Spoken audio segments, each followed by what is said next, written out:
Welcome to the Out of Bounds podcast. My name is Brian, and this is the first episode of the podcast. I don't really know how this is going to progress going into the off season, but I figured I'd start my first episode today, the game after, or the day after. Game one of the NBA Finals, Pacers versus Thunder, just ended last night, and what a game. I have no idea how to even talk about this, so bear with me while I try my best, because that was probably the craziest game I've seen in the finals in my time watching basketball. I'm a Warriors fan. I grew up in the Bay. I love them since 2009. I've seen all their finals games. And yeah, game 6 at 20 or game 7 of 2016 was crazy, but I wasn't happy about it. So, this was the most fun game in the finals I've ever seen personally. I figured we'd go over some notes and talk about stuff that went well for each team, stuff that didn't go well for each team, and basically what this means for the rest of the series. I want to start off with the Thunder. The Thunder came out and basically won that game up until the last second. They played great defense, exactly what we were expecting.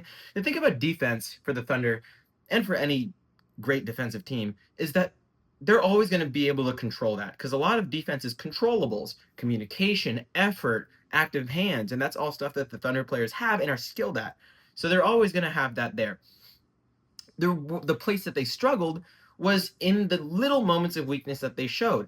Those moments of weakness were not exploited by the Timberwolves in the last season or series because Anthony Edwards was so fatigued from that defense that he couldn't hit those wide open shots. All the other players, other than Julius Randle, really could not find their shot. They couldn't get in a rhythm because the Thunder's defense was so good. So, in those wide open moments, they were a little bit lost and couldn't make the shots. That's not going to happen with the Pacers. They have Nemhard, they have Neesmith, they have Mathurin, who wasn't doing that great, but still, they got Miles Turner, and of course they got Halliburton, but he's not going to be open most of the time. And they were able to punish the Thunder for not playing that defense in the little moments that mattered. That's going to tire them out, and that's going to make them have to adjust for the first time, and I feel like this entire playoffs. That's really important. And we'll get to the Pacers offense and how they were able to do that later.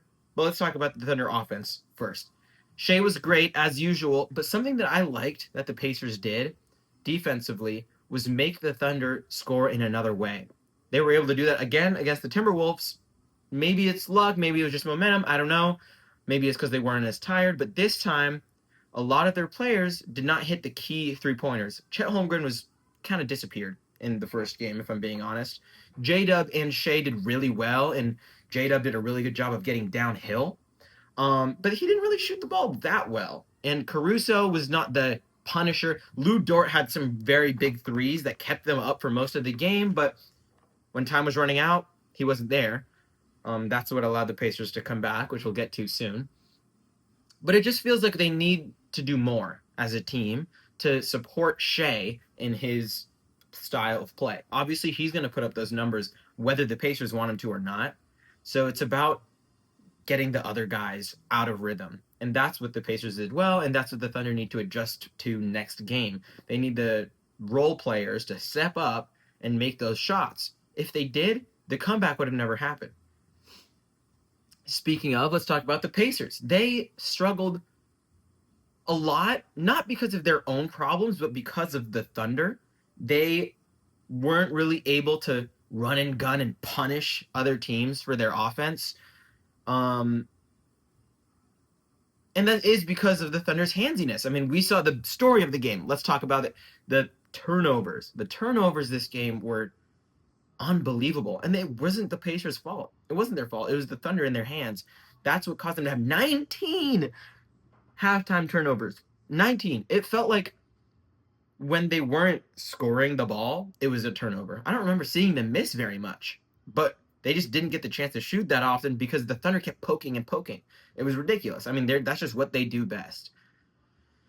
But it's once you're able to take care of the ball, and it's once you're able to get your plays going, get those actions running. You saw a lot of chaotic moments happen because the Pacers facilitated that, and you saw Miles Turner get a lot of open shots down the stretch, Nemhard get a lot of open shots down the stretch, Obi Toppin. And it was because they were able to get into their actions. They weren't turning over the ball. They were taking care of it. They stopped driving a lot, which is important. And the Rick Carlisle said it in a timeout that they need to stop going in, because if you just go in, they're going to collapse on you, and they're so quick that you're not going to be able to kick it out most of the time. So once they made that adjustment and they started running around the perimeter, getting their motions offense going, that's when they were able to generate those open looks. And I loved seeing that for them. That was the difference maker in the fourth quarter. Their defense was also amazing, by the way. They had a great active hands. The effort was there. They, again, prioritized the role players, did not let them get going. They let Shea do his thing a lot, but he was not really able to get the other guys involved. And that's really important for them, because if you can't get those guys involved, Shea is not useless, but you can't really do much if he's the only one scoring, you know? And then the fourth quarter happened. If you guys don't know, the Pacers led this game for 0.3 seconds. And that was the last 0.3 seconds of the game.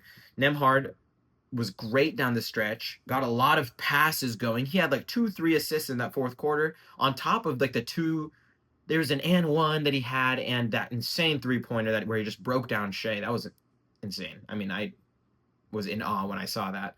But I mean, look, this is where the analysis just kind of gets thrown out the window. I don't know what the Pacers had going for them. You see all these things online where it was this voodoo magic and they're sacrificing. That's what it feels like, really. I mean, this is like a Cinderella story that you see in NCAA and March Madness, but you don't see this in the NBA. We haven't seen this in the NBA. The last time we saw a team do this stuff was the Golden State Warriors when they were 73-9. That's when leads weren't saved, not with this Pacers team. But their offense is so scalable and so dependable that down the stretch, a lot of teams are going to get gas, and the Pacers push the pace. It's very funny that they're called the Pacers, because that's what they do, is they push the pace, and all of a sudden you're like 15-point lead. By the way, the Pacers did a great job of not letting the game get away from them. Every time it seemed like the Thunder were gaining some momentum, the Pacers hit a big three, and it's like everything was gone. All the momentum was gone, and the crowd, they were really into it, and they just could not get that one moment where it was like, oh, the game's over. There was a couple that were like, oh, that's a big shot, but it never ended up being the big shot. The Pacers just got one right back, and then slowly but surely, methodically, they got back into it. All of a sudden, Nembhard hits that step back three, smooth like butter, over Shai Gilgeous-Alexander, and then the dark magic happens. We got Shea missing a midi that I mean, it's automatic for him. So when he misses those, you gotta like thank the Lord. They're down by one. There was a moment where let me see if I can remember it. Yes, it was the moment where Pascal Siakam got the ball, but he fell out of bounds, and they challenged it, and then it wasn't successful, and then it was their ball, the Thunder ball, up by one. And if they made one shot, the Pacers would have to make a three to win the game. And then Shea misses the midi. He could have shot a three to win the game. He goes for a midi to make it a 3-point game, and he missed. You don't expect that from him. What happens next? I'm screaming to the TV, timeout, call a timeout. They're not calling a timeout. Rick Carlisle says go. Honestly, I loved that for them. The second I realized they didn't call a timeout, I was like, oh, it's over. It's over. Because the Pacers do so well in chaos. They do so well in chaos. So they were running down the court. Tyrese Halliburton is one of the most dependable ball handlers under pressure. He's never going to turn the ball over under pressure. Hopefully that doesn't age badly. I don't want to see that for him. But in this game, the timeout wasn't called. He was running down the court, and I was thinking, oh, shoot. This is about to happen.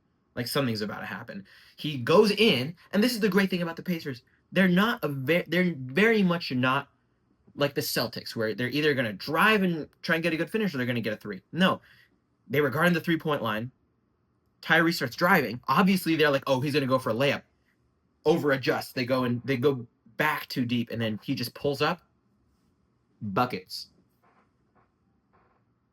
It was crazy to see. I mean, it feels like every other game he's doing this now. But that was it. That was the game. And they steal game one. And I understand that the Thunder basically were the better team out there, right? But keep in mind, this was in OKC. They didn't steal this at home. They stole this in OKC. And the Pacers have great home court as well. It just feels like if the rest of the games are like this, the Pacers will keep stealing games. It's what they do. If I'm Mark Daignault, or however you pronounce, I think that's how you pronounce his name. If I'm him, I'm thinking, what can we do? What can we do? And I don't really know the answer to that. I think the solution comes with their role players getting more open looks, which is something they need to generate more. I mean, like they just need to find a way to do that. I'm not a professional coach. I can't really give them the answer to that, obviously. The Pacers, for adjustments for them, I would say that now they know they just can't run straight into traps. That's just not what they do because that's what OKC does best. When a player comes in and tries to drive, you got Caruso sticking his hands in there. You got Case and Wallace sticking his hands in there, Lou Dort. And then you got either Ihart or Chet in the middle ready to block you. Like you're never gonna get a good you're never gonna get into your bag when you're finishing. It's just not gonna happen if you're them. So staying around the perimeter is really important for them. And I think we're probably gonna see the Thunder run a different defensive scheme. Probably a more perimeter based zone, make them go inside and finish because their 3-pointers are the thing that really gets their momentum going. But yeah, I don't know, man. It was a great game one. I just wanted to get on here and talk about it a little bit, and let my thoughts out. And I'll do this after every game. I just really loved what I saw from these guys. It was beautiful what I saw. Subscribe for more of this basketball content. I'm going to try and do this after every game, and then we're going to get a lot more fun, random, cool videos coming in during the summertime once the finals are over. We're going to cover all these off-season trades and everything. But yeah, man, I just appreciated the game. It was insane. A lot of the people around me were saying it was going to be a blowout. I said no, it was going to be close. I actually predicted the exact score of the Pacers, not the whole game. I said the Pacers were going to win a 111 to 104, I want to say. And the Pacers won 111 to 110. It's kind of cool. I don't know. But for more appreciating the game, subscribe here. This is the spot to be if you just want to hear good things, That's what we need in the NBA community. People appreciating good basketball. And that is what we saw last night. I don't see anyone complaining. Also, shout out Andrew Nemhard. Amazing player. Subscribe for more.